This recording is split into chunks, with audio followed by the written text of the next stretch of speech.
আসসালামু আলাইকুম রহমতুল্লাহি বারাকাতু। সর্বপ্রথম আপনারা এই ভিডিওটি শুনুন, তারপরে কিছু কথা বলতেছি এবং কি রেজাউল করিম আবরারও কিছু কথা বলবেন। আশা করি গুরুত্ব সহকারে ভিডিওটি শুনবেন। রেজাউল করিম আবরার সাহেবের যে ভিডিওটি বক্তব্যটি, ওই বক্তব্যটি গুরুত্ব সহকারে শুনতে থাকেন। আরে আমাদের আকাবিরে দেওবন্দ হাদিসের এত বেশি ব্যাখ্যা গ্রন্থ লিখে গিয়েছেন, ওই ব্যাখ্যা গ্রন্থ একত্রিত করলে তোদেরকে কবর দেওয়া হবে। তোদের মতো জাহিল্লা সারা জীবন পড়ে এগুলা শেষ করতে পারবি না। দেখেন বুখারী শরীফের বিখ্যাত গ্রন্থ ব্যাখ্যা ফয়জুল বারী কার লেখা? ইমামুল হাসান আল্লামা আনোয়ার শাহ কাশ্মীরি রাহিমাহুল্লাহ লেখা। তিনি কে দারুল দেওবন্দের প্রথম ছাত্র শেখুল হিন্দ মাহমুদ হাসান দেওবন্দি রাহিমাহুল্লাহ একজন ছাত্র ছিলেন ইমামুল আসর আল্লামা আনোয়ার শাহ কাশ্মীরি রহমতুল্লাহ আলাইহি। আনোয়ার শাহ কাশ্মীরি কে ছিলেন? আরে বেটা, আনোয়ার শাহ কাশ্মীরির লকব ছিল চলতা ফিরতা কুতুবখানা। জীবনে যা একবার পড়তেন জীবনে ভুলতেন না।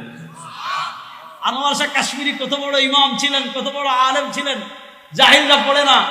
কাশ্মীরি কত বড় ইমাম ছিলেন জানতে হলে বের করো কাশফুস সিত আন সালাতিল বিত, বের করো কাশ্মীরের রিসালা।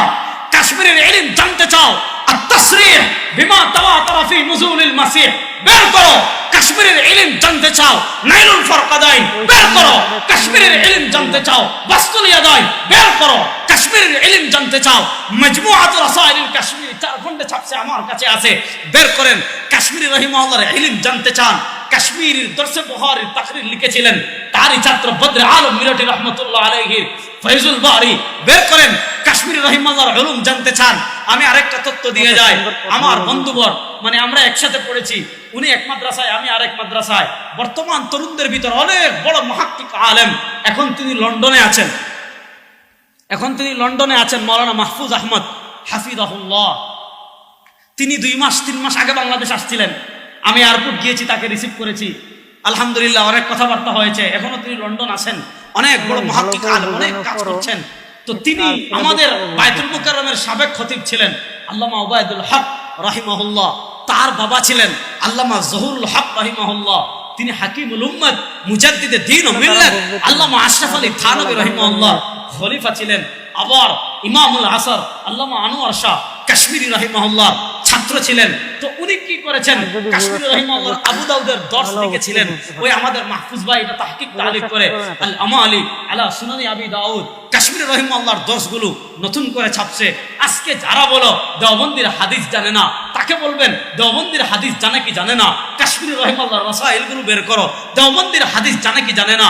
শেখুল হাদিস আল্লামা জাকারিয়া কান্দলভী রাহিমাহুল্লাহর দরসাতগুলো বের করো। তার লামিউদ দারারি বের করেন, তার আওজাজুল মাসালিক বের করেন, তার ফাজাইলে আমাল বের করেন, তার আরো যত ফাজাইলে দুরুদ বের করেন। আমরা হাদিস জানি কি জানি না।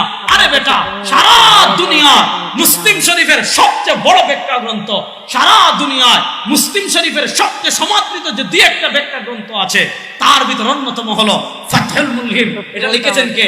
আল্লামা শেখুল ইসলাম শব্বির আহমদ উসমানী। আর ওই ফাতহুল মুলহিমের তাকমিলা লিখেছেন কে?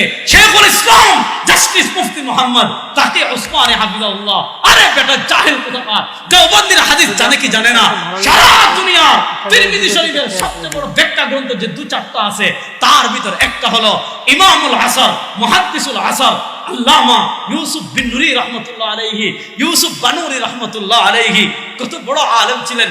বানুরি রহমতুল্লাহ আলাইহি তিরমিজি শরীফের ব্যাখ্যা গ্রন্থ লিখেছেন মাআরিফুস সুনান। সেই মাআরিফুস সুনান এটার তাকমিলাও বের হচ্ছে। তো আমরা যারা বলি